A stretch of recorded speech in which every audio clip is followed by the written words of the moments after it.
মন্ত্রিসভার সদস্যদের নিয়ে জাতির জনকের সমাধিতে প্রধানমন্ত্রী শ্রদ্ধা। বিএনপি আন্দোলন নির্বাচন দুটোতেই ব্যর্থ বললেন কাদের, পুলিশের উপর ভর করেছে সরকার, অভিযোগ রিজভী। বিভিন্ন স্থানে পোশাক শ্রমিকদের বিক্ষোভ সংঘর্ষ, শতাধিক কারখানা বন্ধ, অস্থিরতা সৃষ্টির অডিও ফাঁস। ডেমরায় শিশু হত্যার ঘটনায় গ্রেফতার 2, ধর্ষণে ব্যর্থ হয়ে খুন বলছে পুলিশ, মানবাধিকার কমিশনের তদন্ত কমিটি।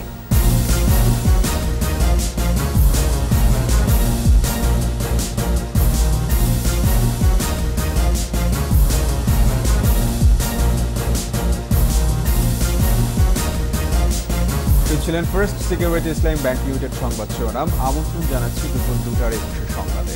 সাথে আছে আমি সাব্বির আহমেদ এবং আমি তাসনিম আফিফা। এছাড়া সংবাদে আরও থাকছে: বিপিএল এ চট্টগ্রামের মুখোমুখি সিলেট, বিকেলে রাজশাহীর বিপক্ষে মাঠে নামবে খুলনা।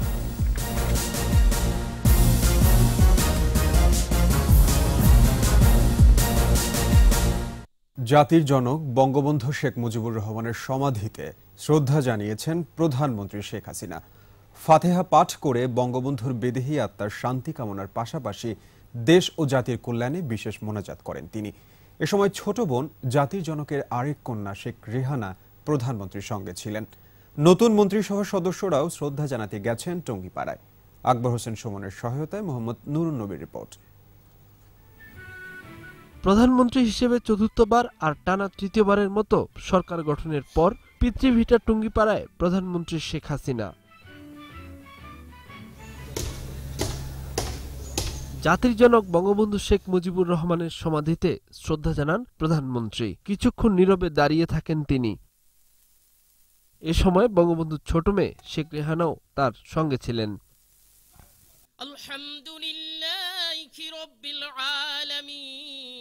বঙ্গবন্ধুর বিদেহী আত্মার মাগফিরাত কামনায় ফাতেহা পাঠ এবং দেশ ও জাতির কল্যাণে বিশেষ মোনাজাত করেন প্রধানমন্ত্রী। পরিবারের অন্যান্য সদস্যদের পাশাপাশি আওয়ামী লীগের কেন্দ্রীয় নেতারাও এ সময় উপস্থিত ছিলেন। পরে প্রধানমন্ত্রীর নেতৃত্বে মন্ত্রিসভার সদস্যরাও জাতির জনকের সমাধিতে শ্রদ্ধা জানান। মোহাম্মদ নুরুন নবী, 21 টেলিভিশন। নির্বাচনে পরাজিতরা আন্দোলনে সফল হতে পারবে না বলে মন্তব্য করেছেন সড়ক পরিবহন ও সেতুমন্ত্রী ওবায়দুল কাদের। মুন্সিগঞ্জের শিমুলিয়া ঘাটে গণমাধ্যমকে তিনি বলেন, বিরোধীরা কি কর্মসূচি দেবে এটি তাদের নিজস্ব ব্যাপার। নির্বাচনের মতো রাজপথেও তারা হেরেছে, তবে আন্দোলন সহিংস হলে কঠোর হাতে দমনের হুঁশিয়ারি দেন আওয়ামী লীগ সাধারণ সম্পাদক ওবায়দুল কাদের।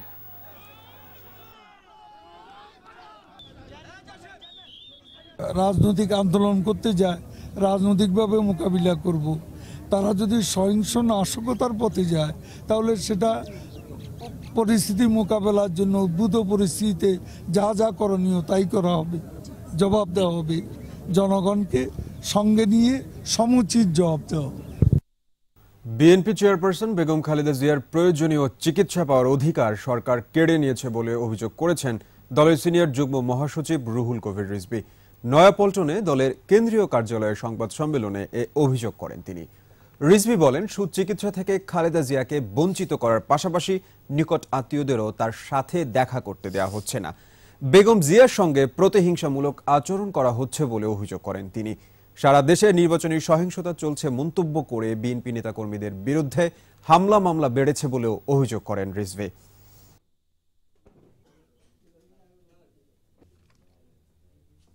তার প্রয়োজনীয় সুচিকিৎসা পাবার অধিকারটুকুও কেড়ে নিয়েছে সরকার। এভাবেই মানসিক নিপীড়নের সর্বোচ্চ মাত্রায় পৌঁছেছে সরকার। দেশনেত্রীকে নির্যাতন করে প্রতিহিংসার যেন শেষ হচ্ছে না। বেগম জিয়ার জীবন নিয়ে এক গভীর চক্রান্তে মেতে আছে সরকার।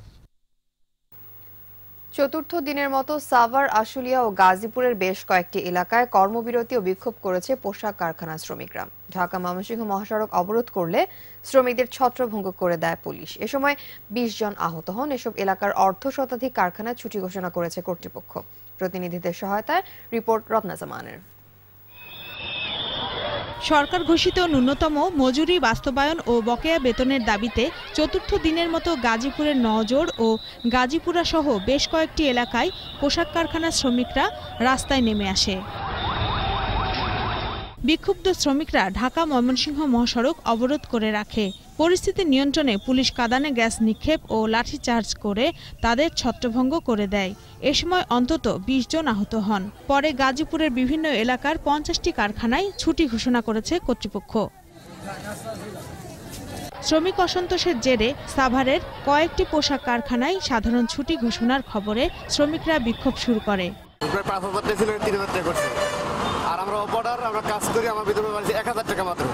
সরকার যদি আমাদের ন্যায্য মূল্য যদি দেয় তাহলে আমাদের তো এমন থাকে না। পুলিশ শ্রমিক ধাওয়া পাল্টা ধাওয়ায় আহত হয়েছে অন্তত ২০ জন। এদিকে ঢাকা আরিচা মহাসড়ক ও বাইপাইল আব্দুল্লাপুর মহাসড়ক অবরোধ করলে সড়কে তীব্র যানজট সৃষ্টি হয়। যাত্রীরা পড়েন চরম দুর্ভোগে। রত্না জামান, ২১ টেলিভিশন। তৈরি পোশাক খাতে পরিকল্পিতভাবে অস্থিরতা তৈরি ষড়যন্ত্র করছে একটি গোষ্ঠী। টেক্সটাইল গার্মেন্টস লেবার ফেডারেশনের সভাপতি অ্যাডভোকেট মাহবুবুর রহমান ইসমাইল ও শামীম নামে এক ব্যক্তির ফাঁস হওয়া ফোনালাপে ষড়যন্ত্রে এমন ইঙ্গিত পাওয়া গেছে। অথচ মঙ্গলবার শ্রম ও কর্মসংস্থান মন্ত্রীর সঙ্গে বৈঠকে শ্রমিকদের আন্দোলন থেকে বিরত রাখার আশ্বাস দিয়েছিলেন এই দুইজন। ইসমাইল ভাই, ওই ইতিমধ্যে যে এই যে সাভারে যে উলাইনে একজন গার্মেন্টস শ্রমিক মারা গেছে, অনেকে আহত হয়েছে, শুনছেন? হ্যাঁ, শুনছি। আরে এর পরিপ্রেক্ষিতে আমরা ওই যে মিশুয়াপাও ফোন করলো, লিমাও ফোন করলো, সেটা হচ্ছে আগামীকালকে 4টায় আমাদের মিটিং ছিল, তো 3:30টায় প্রেস ক্লাবে বিক্ষোভ সমাবেশ এবং মিছিল। সেই ক্ষেত্রে সবাই তাদের সমর্থন দিয়ে জমায়েত করা, ওইটা শেষে মিটিং করা, সমর্থন অনুযায়ী হাজির হবেন এবং চাঁদা নিয়ে আসবেন। ওকে, আর বাকিদের বলেন সবার বেশি করে লোক আনতে হবে। আচ্ছা, আমি বলে দিচ্ছি সবাইকে।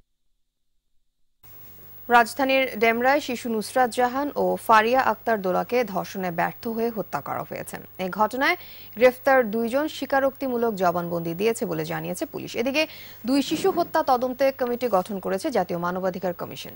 রিপোর্ট সানজিদা রশিদের। ডেমরায় শিশু নুসরাত জাহান ও ফারিয়া আক্তার দোলা হত্যার মূল অভিযুক্ত গোলাম মোস্তফা ও আজিজুলকে গ্রেপ্তার করেছে পুলিশ। মঙ্গলবার রাতে ডেমরা ও যাত্রাবাড়ি এলাকায় অভিযান চালিয়ে তাদের গ্রেপ্তার করা হয়। ডিএমপি মিডিয়া সেন্টারে এক সংবাদ সম্মেলনে এ বিষয়ে বিস্তারিত জানান জিসি ওয়ারি মোহাম্মদ ফরিদ উদ্দিন। তারই মামাতো ভাই আজিজুল, এই 2 জনে মিলে এই 2টা বাচ্চা বাইরে খেলাধুলা করতেছিল।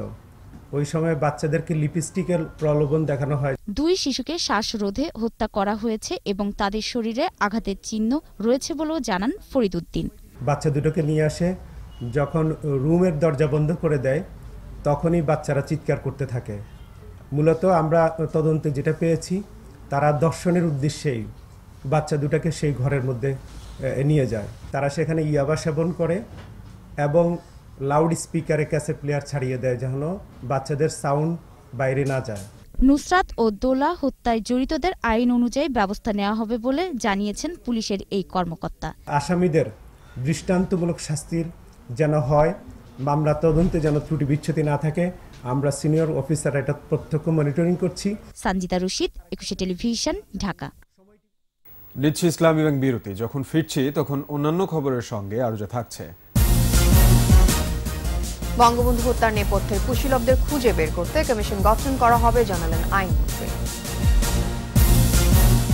রিজার্ভের অর্থ চুরির মামলায় পেছালো তদন্ত প্রতিবেদনের দাখিল, 10 ফেব্রুয়ারি দিন ধার্য। স্বাগত আবারও দুপুর 2টার 21 সংবাদে। বঙ্গবন্ধু হত্যা এবং জেলখানা হত্যার নেপথ্যচারীদের বিচারে কমিশন গঠন করা হবে বলে জানিয়েছেন আইনমন্ত্রী আনিসুল হক। সকালে সচিবালয়ে নিজ মন্ত্রণালয়ে কর্মকর্তাদের সংবর্ধনা অনুষ্ঠানে তিনি আরও বলেন, দল হিসাবে জামাতেও বিচারের আইন প্রণয়নের চূড়ান্ত পর্যায়ে আছে। শিগগিরই মন্ত্রিসভায় তা ওঠানো হবে বলে জানান আইনমন্ত্রী। এছাড়া আইনমন্ত্রী বলেন, ডিজিটাল নিরাপত্তা আইন গণমাধ্যমের জন্য নয়, যারা ব্যক্তিগতভাবে ডিজিটাল নিরাপত্তা আইন ভঙ্গ করবে তাদের বিরুদ্ধে বাস্তবায়ন করা হবে। বাংলাদেশ ব্যাংকের রিজার্ভ চুরির ঘটনায় দায়ের করা মামলায় তদন্ত প্রতিবেদন দাখিলের জন্য আগামী 10 ফেব্রুয়ারি দিন ধার্য করেছেন আদালত। বুধবার মামলার তদন্ত প্রতিবেদন দাখিলের দিন ধার্য ছিল, তবে মামলার তদন্ত সংস্থা সিআইডি প্রতিবেদন দাখিল না করায় ঢাকা মহানগর হাকিম সাদবির ইয়াসিন আহসান চৌধুরী নতুন এ দিন ধার্য করেন। 2016 সালের 5 ফেব্রুয়ারি যুক্তরাষ্ট্রের ফেডারেল রিজার্ভ ব্যাংক থেকে জালিয়াতি করে সুইফট কোডের মাধ্যমে বাংলাদেশ ব্যাংকের 8 কোটি 10 লাখ ডলার চুরি হয়ে যায়। পরে ওই টাকা ফিলিপিনে পাঠানো হয়। এই ঘটনায় 2016 সালের 15 মার্চ বাংলাদেশ ব্যাংকের অ্যাকাউন্টস এন্ড বাজেটিং ডিপার্টমেন্টের উপপরিচালক জোবায়ের বিন হুদা বাদী হয়ে অজ্ঞাতনামাদের আসামি করে মতিঝিল থানায় মানি লন্ডারিং প্রতিরোধ আইনে মামলা করেন। এবার আমাদের সাপ্তাহিক আয়োজন সোশ্যাল ইসলামী ব্যাংক লিমিটেডের সৌজন্যে পর্যটন।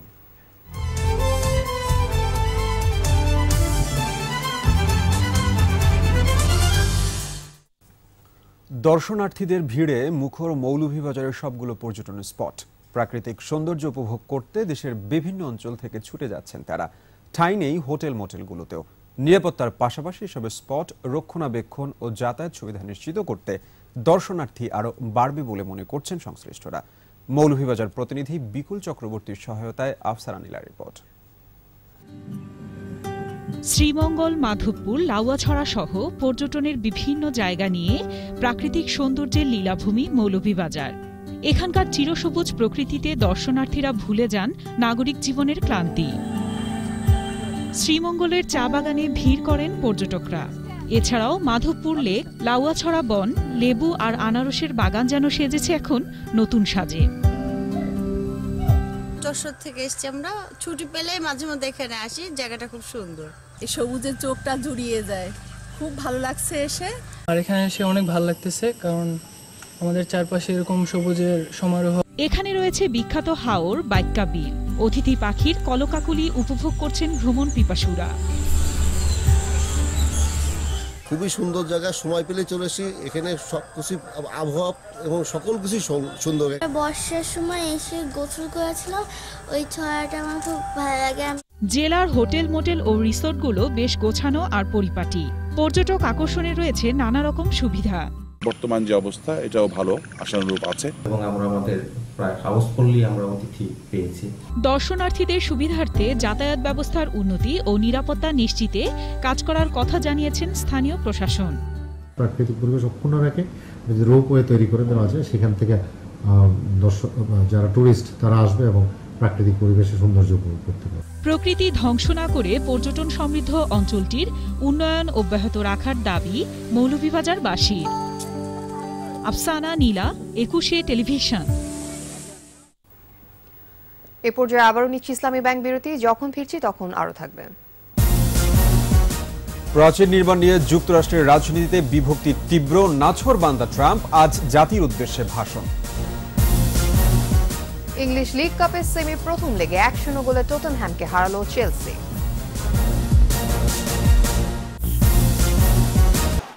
শেষ করছি দুপুর 2টার 21 সংবাদ। যাবার আগে ফার্স্ট সিকিউরিটি ইসলামী ব্যাংক লিমিটেড সংবাদ শিরোনামগুলো আরও একবার। মন্ত্রিসভার সদস্যদের নিয়ে জাতির জনকের সমাধিতে প্রধানমন্ত্রীর শ্রদ্ধা। বিএনপি আন্দোলন, নির্বাচন দুটোতেই ব্যর্থ বললেন কাদের। পুলিশের উপর ভর করেছে সরকার, অভিযোগ রিজভির। বিভিন্ন স্থানে পোশাক শ্রমিকদের বিক্ষোভ সংঘর্ষ, শতাধিক কারখানা বন্ধ, অস্থিরতা সৃষ্টির অডিও ফাঁস। ডেমরায় শিশু হত্যার ঘটনায় গ্রেফতার 2, ধর্ষণে ব্যর্থ হয়ে খুন বলছে পুলিশ, মানবাধিকার কমিশনের তদন্ত কমিটি।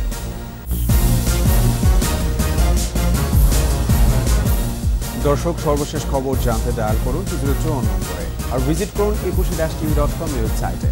এছাড়া ফেসবুকে লগ ইন করতে পারেন facebook.com/2124 অনলাইনে। সন্ধ্যা 6টায় আমাদের পরবর্তী সংবাদ দেখার আমন্ত্রণ রইল। 21-এর সাথে থাকুন। ধন্যবাদ।